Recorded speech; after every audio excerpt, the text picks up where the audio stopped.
What's up, guys? I'm James. I feel like every time I start one of these videos, I say like a lot in one of these videos. So today I want to talk about let's talk about bullying. Well, yeah, let's talk about bullying.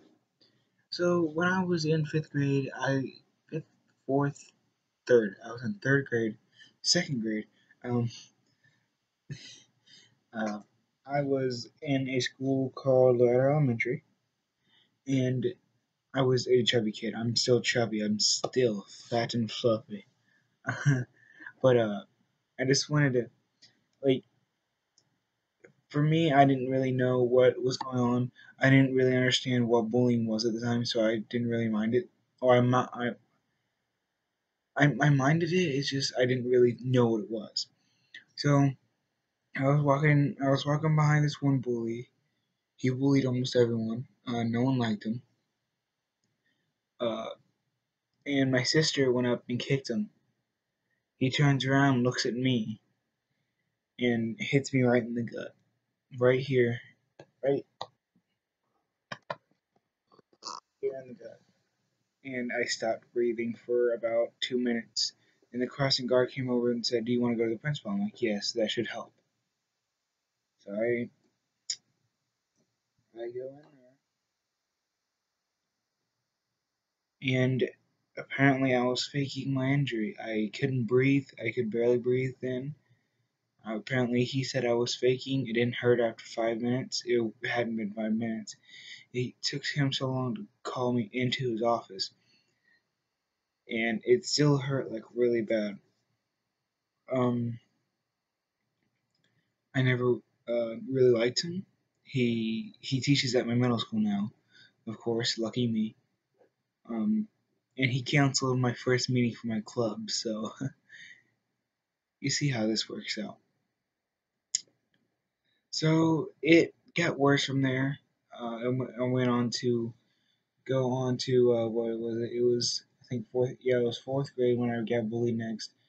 I got bullied for having um, like old clothes, like that. Like this was a time where everyone was getting into shoes and clothes and stuff. And it was like really hard for me because my family can't afford a lot of decent shoes.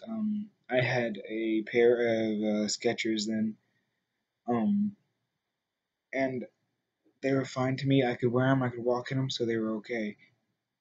Uh, and then I see people with their phones out. I'm like, I wish I had a phone. I got made fun of for not having a phone. Um, and then with all that, like, This is turning into a depression story. Guys, right here is where it gets really, really sad. So if you keep watching, uh, you might not cry. It's not much, but I just don't want you guys to. I start crying in this. So if you want to continue watching from here, go ahead. If not, if you don't like seeing people cry, I suggest not staying here for this for the rest of this video. This is turning into a depression story. I'm sorry, but yeah, let's do that. But at that time, when I was in fourth grade, my dad left left me, my mom, and my sister, and we didn't know what to do. He was the only one who provided money for us. He left us, and because there were pills somewhere else, and I basically just had to live off of what I was scraping the bottom of the barrel. Um, by this time I was a little depressed. I was still a happy kid. It's just I was like sad most of the time. Um, and then by the time fifth grade rolled around, and that was when I was getting into fights and stuff. That's when I got threatened. I got there's kids who were bigger than me and stronger than me, and I was that one little kid who thought he couldn't get hurt, and I got hurt playing football with him, and that basically messed up my whole chest right here for about a month. Uh, I couldn't breathe at night properly. it just, and then by the time I was in fifth grade, my dad had come back, and I was really happy because I had my dad back, and he he really did trick me into thinking he was off the drugs. He he never really cared about us. I don't think he never really wanted to be there for us. Um, he came back for the pills, and um, he he stayed for about a year.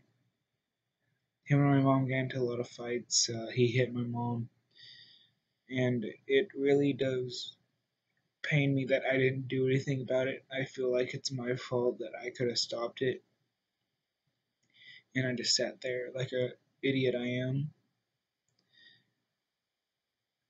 And from then on, my grades dropped, and I just get, I just every time I look at my report card, I just felt stupider and stupider. And then it's just like, and then finally, when sixth grade rolled around, I was in middle school. I was a sixth grader now, and the bullying increased with the increase of kids in the middle school, and it was just really hard for me to deal with what I was going through. And that around that time is when I started cutting myself in sixth grade, and YouTube was my only escape from everything. I didn't have a girlfriend. I didn't have almost any friends. Um I get hit a lot. I get called stupid, fat, ugly piece of shit, uh, um, a waste of breath, basically. And I felt that way, so I cut myself, and it relieved the pain, and that's not a good thing, but I just couldn't help it. Then my dad left again, and he didn't he didn't come back.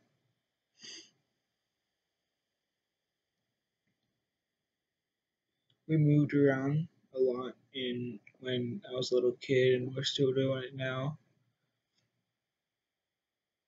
We moved about 7 times in 1 year because my dad kept leaving. We had to keep moving in with my grandma, and I felt like it was my fault, and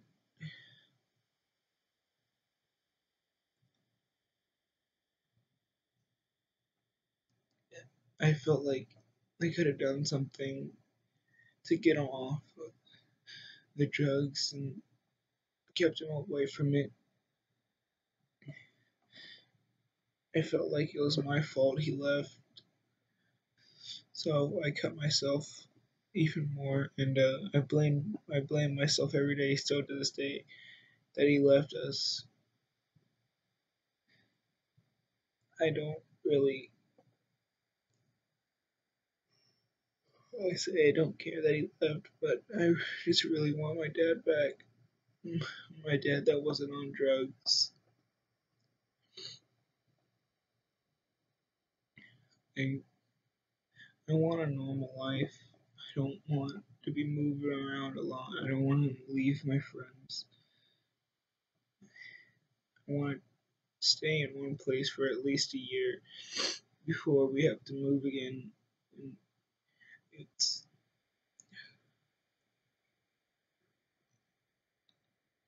me and my dad had like a special connection, and he lied to me. He took my only he was my only friend when he was here, and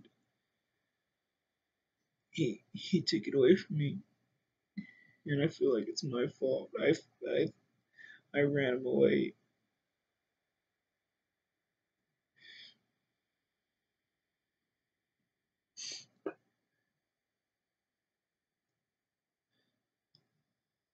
I don't think I belong here. I don't it's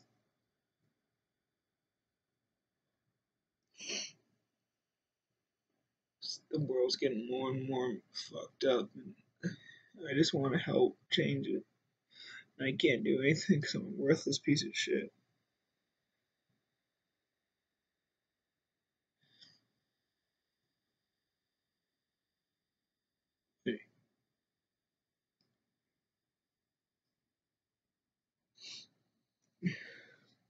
The only thing that's kept me from slitting my throat open is one very special person in my life, and I promised her I wouldn't leave her. That's the only thing that's keeping me going right now. It's on a very thin string, and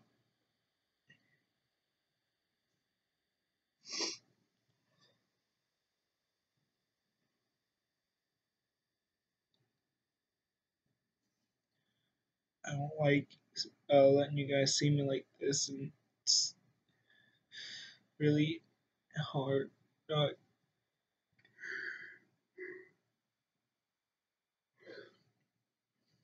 It's hard to talk to people about it because a lot of people don't understand what I've been through, and they don't understand what's going on. A lot of my friends have their dads still, and I need someone to look up to, and I don't have anyone in my life to do that.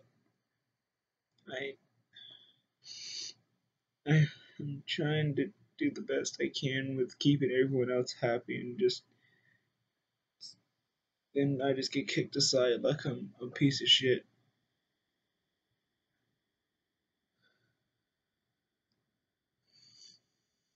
Uh, I love you guys. I'll see you tomorrow, hopefully. Remember, live your life to the fullest. Hug your parents every day. If you can still see your parents, please just tell them you love them. It's that little bit of time with them could be your last. It's Tomorrow's never promised. I never got to tell my dad. I never got to tell him I loved him before he left.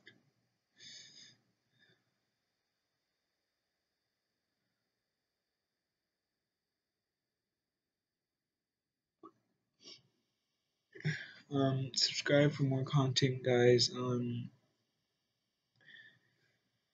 I hope you guys enjoyed this video. I hope you guys can take from this video. Leave a like and leave a like what video I should do next in the comments below. Um, Cherish every second of your life, guys.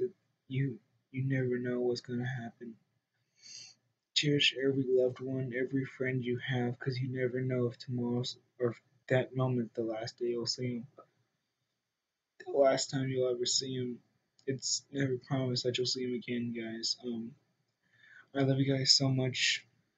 I'm gonna edit this video, upload it, and see what you guys think of it.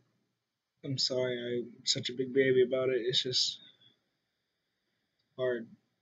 Love you guys. Bye.